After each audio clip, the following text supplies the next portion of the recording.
ওই মাদার চোদ হিন্দু, তোরা খান কি ছেলে পে শালা গুদ মারানির বেটা হিন্দু। রামের গেঁড়ে ঢুকিয়েছি, তোদেরও ঢোকাবো শালা গরু মা খান কি ছেলে। কিছুদিন পরে তোদের মাকে কেটে খাবো। কি ছিঁড়বি রে মাদার চোদ? তো যদি গেঁড়ে দম থাকে রুকে দেখা, কিছুদিন পরে তোর মাকে কাটবো, তারপরে বোনা রামকে কাটবো, তারপর তোদের খান কি ছেলে গুদ মারানির বেটা। কিছুদিন পরে বোকরাইদ আছে, রুকে দেখা খান কি ছেলে। আর মোদি গুদ মারানি ভাই, তোর যদি গেঁড়ে দম থাকে রোগ বোকরাইদ খান কি ছেলে। গেঁড়ে তো অত দম নেই শালা মোদি মাদার চোদ। দম যদি থাকে বকরাইদটা রুকে দেখা। গরু যেরাম জবাই হয় হিন্দুদেরও জবাই করব, তার সাথে তোদেরও জবাই করব। আর মোদি খানকির ছেলে তোকে আগে জবাই করব। আর বিজেপির কুচিয়ে ফেলে দেবো বিজেপির লোকেদের মাদার চোদ। ওরা হিন্দু খানকির ছেলে, ওরা হিন্দু, এরা মানুষের জাত, তোরা গুদমারানির বা হিন্দু। তোর মানুষের খুন আছে তোদের গায়ে, ওরা মাদার চোদ হিন্দু।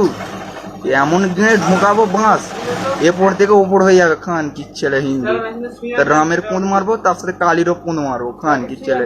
জীব আমি বের করেছি কালীর পোঁদ মেরে, কি করবি? কি ছিঁড়বি মাদার চোদ? তারা গেঁড়ে ঢুকিয়ে দেবো, বুঝতে পেরেছি? সব যতগুলো মা আছে মা, তোরা নিজেরাই তো জানিস কটা মা, সবাই পোঁদ আমি মারবো, বুঝতে পেরেছি? ভিডিওটি দেখলেন তো? আমার মুখের ভাষা আমি হারিয়ে ফেলছি।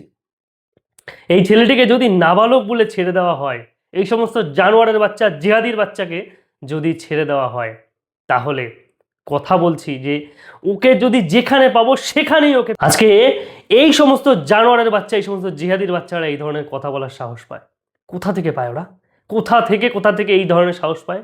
এরপরে ওদের নাবালক বলে ছেড়ে দেওয়া হবে।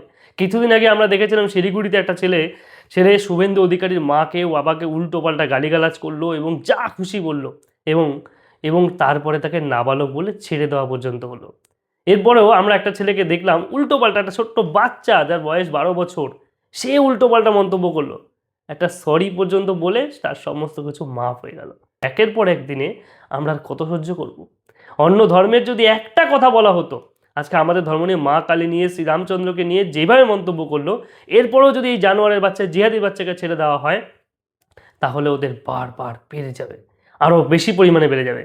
এক জিহাদির বাচ্চা, কিছুদিন আগে একটা ছোট্ট বাচ্চা দেখেছেন আপনারা ভিডিওটা, ওই ছোট্ট জিহাদির বাচ্চা 12 বছর বয়স, সে শুভেন্দু অধিকারীকে নিয়ে বিজেপিকে নিয়ে উল্টোপাল্টা মন্তব্য করেছে, একজন ব্যক্তিকে নিয়ে উল্টোপাল্টা, তারপর একটা সরি বললো, ক্ষমা চাইলো, হয়ে গেল।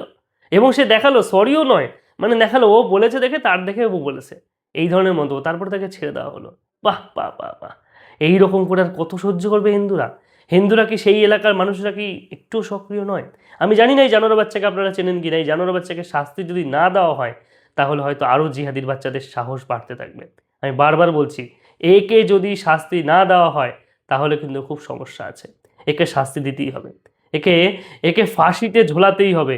ও মোদিজিকে নিয়ে উল্টোপাল্টা মন্তব্য করেছে, শ্রীরামচন্দ্রকে নিয়ে, মা কালীকে নিয়ে উল্টোপাল্টা মন্তব্য করেছে, ওর জিভটাকে কেটে ফেলা হোক, এইটুকুই কামনা করি। আপনাদের কি মনে হয়? অবশ্যই ভিডিওটিকে প্রচুর প্রচুর শেয়ার করুন, যাতে খুব তাড়াতাড়ি ধরা পড়ে এবং ওকে যেন উপযুক্ত শাস্তি দেওয়া হয়। অবশ্যই ভিডিওটি ভালো লাগলে শেয়ার করুন এবং প্রচুর প্রচুর শেয়ার করুন, যাতে জিহাদির বাচ্চা ধরা পড়ে।